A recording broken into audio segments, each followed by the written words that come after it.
Then he goes into the next couple of verses and kind of explains in his own metaphors. Let's be careful, and I've taught this before, but we'll teach it again here, about the metaphors that he uses, the picture. He goes, for circumcision indeed profits if you practice the Torah. So we're going to take the word circumcision to mean the person that is covenanted through birth. They're born into covenant because they're circumcised, after all, on the 8th day. So it's not something they actively covenanted. He's talking to the Jewish community here. He's saying, for being born into covenant, okay, that's my own, you don't have to like it, you can say I'm wrong, but that's my own expounding, okay? I'm amplifying it with, for being born into covenant indeed profits you if you practice the Torah, which is, of course, that's part of the covenant, is that you would keep Torah. But if you are a transgressor of the Torah, your being born into covenant has become as if you were not born into covenant. As if you had become a Gentile. So if you are being born, he says, listen, if you're born into covenant, it profits you only if you keep covenant. But if you transgress the covenant by transgressing the Torah, your transgression takes your being born in and makes it as if you were a Gentile. Verse 26. So if a Gentile, or one not born into covenant, watches over the righteousness of the Torah, shall not his being uncovenanted now be reckoned as if he is covenanted? In other words, isn't the covenant about the part that we agreed to do? Right? The covenant wasn't just to cut a piece of flesh away. That was only a sign that you had made a commitment to do all that he says. That was a sign in the flesh of the walk you committed to. Whatever he says, we shall do. So he says, if an uncovenanted person keeps the covenant command of doing and watching over everything he says, isn't their not being covenanted now reckoned as being covenanted? This has nothing, by the way, to do with physical circumcision. That's the problem. A Christian will read this, and a lot of Messianics will read this and get all confused. Because a lot of Messianics out there and Hebrew roots people teach you don't have to get circumcised anymore. See, most of the confusion out there, which is why people are doing movies about this and everything else to attack what we're doing in the Hebrew roots, is because most of the teachers in the Hebrew roots don't know what they're talking about half the time. I'm not trying to just attack, I'm trying to get you to understand. They're confused about things like the relationship between salvation, faith, and works. They're confused about circumcision because they don't understand that Paul is not talking about circumcision. Oh, but he said it so many times. But that's not what he's talking about. He's saying, what's the point in having the sign of something you're not doing? Then the sign might as well not be there. Okay?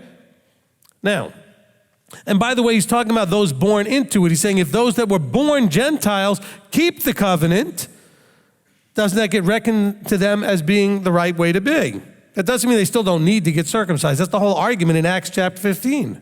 Acts 15 is all about when do they have to get circumcised, not whether or not they have to. Okay?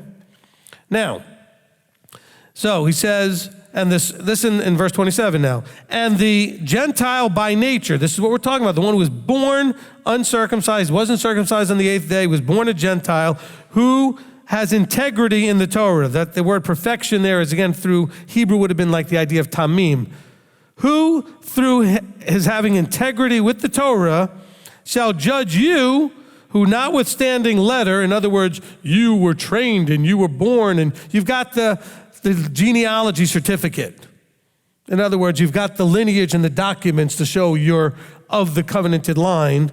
He said, notwithstanding that you have letter and that you were born and circumcised into this whole thing, they're going to judge you who are a transgressor of the Torah. Wow. I thought Paul was against the Torah. Why is he making such a big issue? I mean, after all, if they're not keeping it, and the other, he says, good for you not keeping it. Why didn't he just say that? It's been done away with, leave it alone, forget it. No, he says, these people who are going to watch over it and have integrity with it, they're going to judge you, notwithstanding that you have the birth. You were born into it. You were raised and came into this when you were born. You were already in a covenanted people. So he's trying to show them that birth doesn't matter, choice matters. Okay? Verse 28, for he is not a Yehudite who is so outwardly, neither is circumcision that which is outward in the flesh. So he's not saying that the flesh is enough. Just circumcising the flesh doesn't do it. He says, but a Yehudite is he who is so inwardly, and circumcision is that of the heart and spirit, not literally, whose praise is not from men, but from Elohim. So there's where he's saying that, look, you guys who physically had this done at the 8th day, you're covenanted by birth, you can't just rest on that. Okay, you can't just sit there going, well, it's kind of like the altar call person thinks they're in because they made an altar call. The Jew who was circumcised, well, I'm in. I got a circumcision on the 8th day. Well, most of the boys born in the U.S. in the 60s and 70s got circumcised on the first day, but they were still circumcised.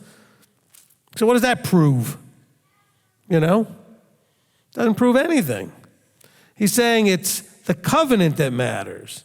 And the covenant is in the heart, a choice to submit and to do all that comes out of his mouth. He says, if you will do everything that I say, then we will have a covenant.